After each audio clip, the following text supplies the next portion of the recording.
여러분 안녕하십니까? 오늘은 성문서 8번째 강좌로 오늘부터는 전도서에 대해서 말씀드리겠습니다. 전도서는 BC 250에서 200년경의 작품입니다. 5개의 전례용 두루마리가 있는데요. 전례용 두루마리라는 것은 특정한 절기에 낭독하도록 규정되어 있는 책을 말합니다. 아가서, 룻기, 에가, 에스더, 전도서 이렇게 5가지인데 그 중에 하나입니다. 전도서는 유대인들이 장막 축일, 그러니까 초막절 셋째 날에 회중 앞에서 낭독하던 책입니다. 전도서를 포함한 성문서가 정경으로 확정된 것은 오경과 예언서보다 훨씬 후대입니다. 주후 90년경 유대인 학자들이 모인 얌니아 회의에서 확정되었습니다. 전도서는 다윗의 아들 예루살렘의 왕 코헬렛의 말씀이다. 1장 1절에 그렇게 말합니다. 이렇게 시작됩니다. 히브리어 코헬렛이라는 것은 성회 앞에서 말하는 사람을 의미합니다. 그래서 전도서라는 이름은 영어로 에클레시아테스, 이것을 번역한 것인데요. 이것은 히라보의 성경인 70인역 역자가 히브리어 코헬렛을 번역하면서 에클레시아테스, 뜻은 이제 교회, 회중 그런 뜻이죠. 그런 말로 옮겨놨기 때문에 그것을 회중 앞에서 말하는 사람은 아마 전도자일 거다, 이렇게 생각을 해서 전도서, 그렇게 이름이 붙여지게 됐습니다. 먼저 이 전도서의 역사적 배경을 살펴보겠습니다. 문학 작품을 유명인의 이름으로 돌리는 당시의 전통이 있다고 그랬죠. 다윗의 아들 예루살렘 왕의 말씀이다 이제 그랬는데, 그것이 솔로몬인지 아닌지는 정확하지가 않습니다. 실제로 1절 외의 본문에서는 솔로몬이라는 이름이 직접 언급되지 않습니다. 그러나 저자가 부와 권세, 모든 것을 누린 최고 권력자로 생각됩니다. 그리고 유대인 현자임에는 분명합니다. 전도서는 평생 영광을 누린 자가 깨달은 삶의 지혜를 전하는 책입니다. 전도서는 BC 3세기의 프톨레미 왕조, 히랍의 한 왕조죠. 이집트에 근거를 둔 히랍 왕조를 얘기합니다. 프톨레미 왕조가 다스리던 시대의 작품입니다. 전도서의 히브리어 본문에는 후대에나 사용되던 아람어가 많이 등장합니다. 그리고 간혹 페르시아의 외래어도 등장하고 있습니다. 그래서 BC 333년에 알렉산더가 세계를 정복했지요. 그리고 이제 히랍 세계, 그리스 시대를 열었는데, 그때 전 세계를 통합하는 거대한 그리스 제국은 이집트를 중심으로 한 프톨레미 왕조와 시리아를 중심으로 한 셀류커스 왕조로 둘로 나눠지게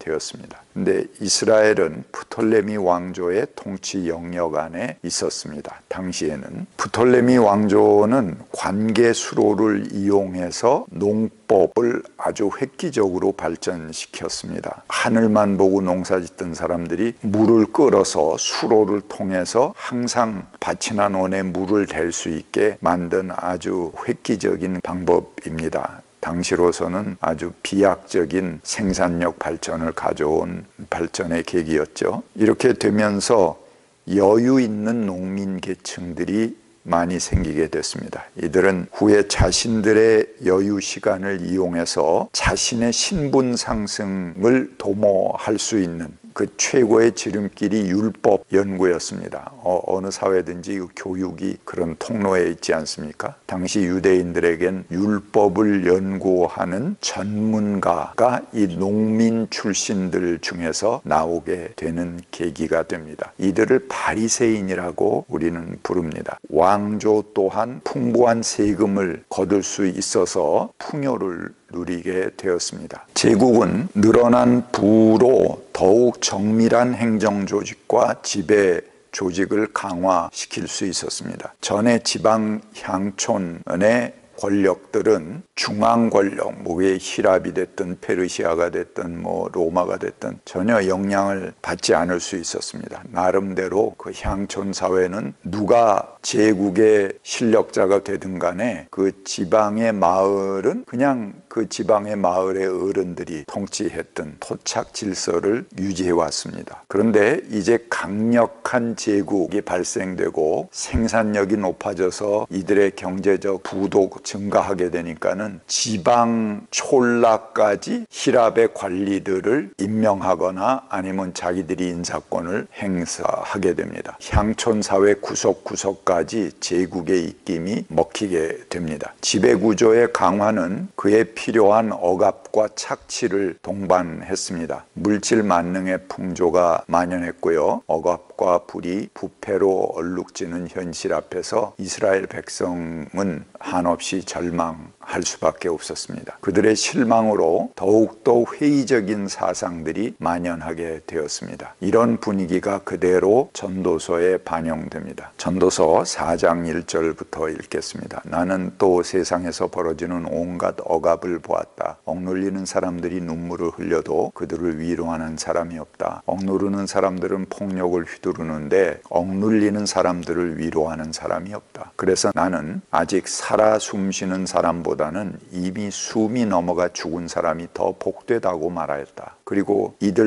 둘보다는 아직 태어나지 않아서 세상에서 저질러지는 온갖 못된 일을 못 본 사람이 더 낫다고 하였다. 전도서 저자가 가장 중요하게 생각하는 것은 생명입니다. 전도서 저자에게 가장 큰 시련은 죽음입니다. 하지만 동시에 참으로 아이러니하게도 죽은 사람이 더 복되고 아직 태어나지 않은 사람이 더 낫다 말합니다. 당시 사람들이 겪는 억압의 강도를 짐작할 수 있게 해줍니다. 전도서 5장 8절 보겠습니다. 어느 지방에서든지 가난한 사람을 억압하고 법과 정의를 짓밟아도 너는 그것을 보고 놀라지 말아라. 높은 사람 위에 더 높은 이가 있어서 그 높은 사람을 감독하고 그들 위에는 더 높은 이들이 있어서 그들을 감독한다.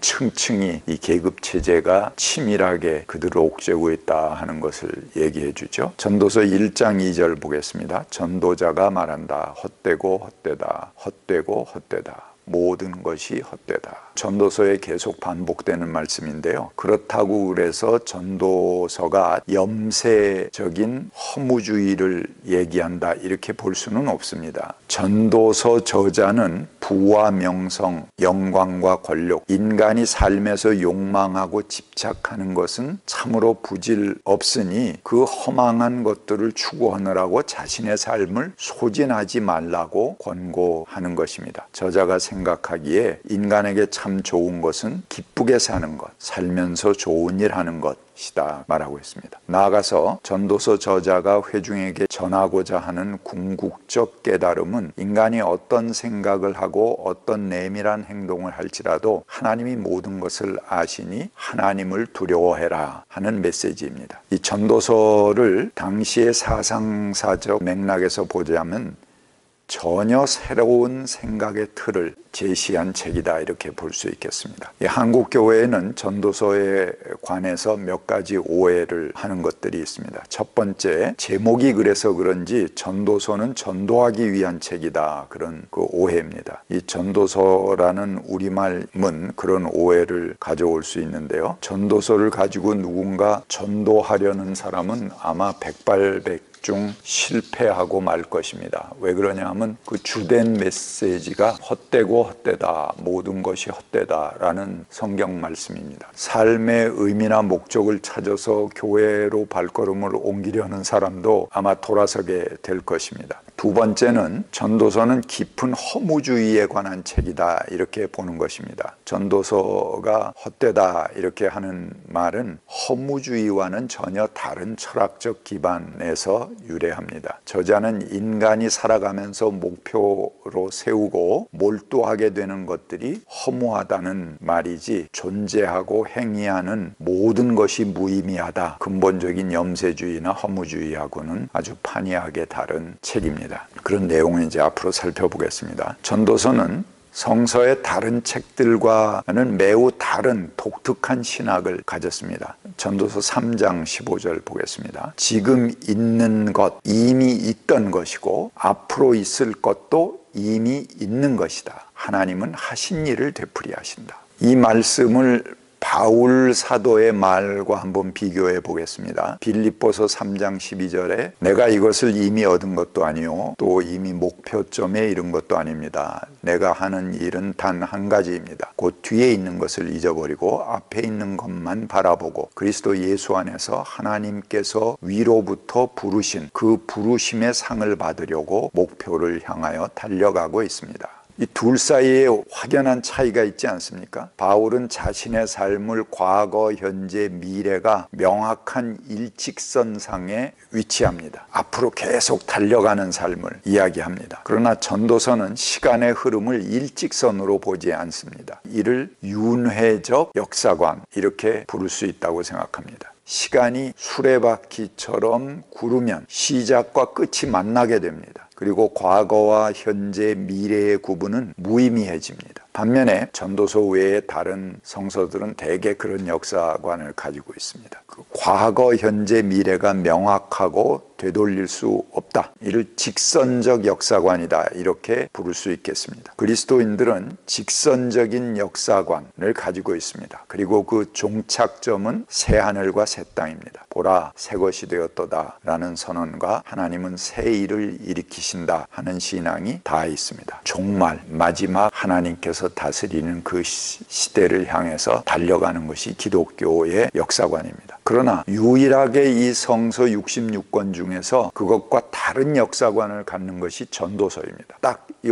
한 책만은 돌고 도는 역사관, 윤회적인 역사관을 제시한다고 볼 수 있겠습니다. 1장 9절부터 보겠습니다. 이미 있던 것이 훗날에 다시 있을 것이며 이미 일어났던 일이 훗날에 다시 일어날 것이다. 이 세상에 새 것이란 없다. 보아라, 이것이 바로 새 것이다 하고 말할 수 있겠는가? 이렇게 완연하게 다른 성경과 다른 역사관을 가지고 있는 책이지만 이 전도서가 성서에서 배제되지 않은 것이 참 다행이라고 생각합니다. 이것이 성서 안에 들어왔기 때문에 또 다른 윤회적인 원형적인 역사관을 성서가 소유할 수 있게 됐다고 생각합니다. 직선적 역사관은 목표가 뚜렷한 만큼 가치 판단도 뚜렷합니다. 너희는 악을 미워하고 선을 사모하라. 아모스 5장 15절이죠. 이 말씀처럼 한쪽을 취하고 한쪽을 버리라고 권고합니다. 이런 세계관은 사실 모든 세상이 명쾌합니다. 버려야 될 게 딱 분명하고 앞으로 나가야 될 게 분명합니다. 그래서 이런 세계관 안에서는 별로 고민할 일이 없습니다. 분명히 목표점이 정해져 있기 때문에 모든 세상이 명쾌해집니다. 모호함이라는 것이 없습니다. 그런데 사실 분명한 가치 판단이 항상 좋은 것만은 아닙니다. 오히려 많은 영성가들은 인간이 마주하는 수많은 관계와 사건에서 판단을 유보할 때, 우리의 판단을 유보할 때 하나님을 만날 수 있다고 합니다. 하나님은 옳고 그름, 좋음과 나쁨, 선과 악 이런 명백한 가치 너머에 계신 분이라고 말합니다. 전도서도 선과 악을 구분하지 않습니다. 전도서 9장 2절 보겠습니다. 모두가 같은 운명을 타고났다. 의인이나 악인이나 착한 사람이나 나쁜 사람이나 깨끗한 사람이나 더러운 사람이나 제사를 드리는 사람이나 드리지 않는 사람이나 다 같은 운명을 타고났다. 착한 사람이라고 해서 죄인보다 나을 것이 없고 맹세한 사람이라고 해서 맹세하기를 두려워하는 사람보다 나을 것이 없다. 전도서는 이런 것은 세상에서 벌어지는 잘못된 일 중에 하나라고 말합니다. 그러나 하늘 아래서 벌어지고 있는 자명한 일이기도 합니다. 그렇게 되는 것이 바로 이 세상입니다. 만약 그렇다면 하나님은 공정하신 재판장이시고 언제라도 악인을 벌하시는 분이다 하는 시편의 고백, 또 시편 1장 6절에 의인의 길은 주께서 인정하시지만 악인의 길은 망할 것이다 라는 이런 노래, 이런 것들은 전부 무용지물이 됩니다. 선함도 없고 악함도 없다는 전도서의 말씀은 너무 가볍게 생각하면 개인의 행위에 대해서 무책임해질 뿐 아니라 자신의 주장을 절대화시키고 자신의 탐욕을 합리화시킬 위험도 큽니다. 그러나 이 마음으로 판단을 유보하고 인간과 사건을 깊이 들여다보면 쓸데없는 평가와 섣부른 정죄는 분명히 피할 수 있습니다. 자신이 받아들이지 못했거나 거부한 것들에 대해서 성찰하고 깊이 있는 이해에 도달할 수 있게 해주는 것, 우리가 자명하게 선과 악, 의와 불이 이렇게 구분하던 것을 뛰어넘어서 그런 구분이 없다라고 하는 전도서의 말씀도 깊이 성찰하고 새겨야 할 말씀이라고 생각합니다. 감사합니다.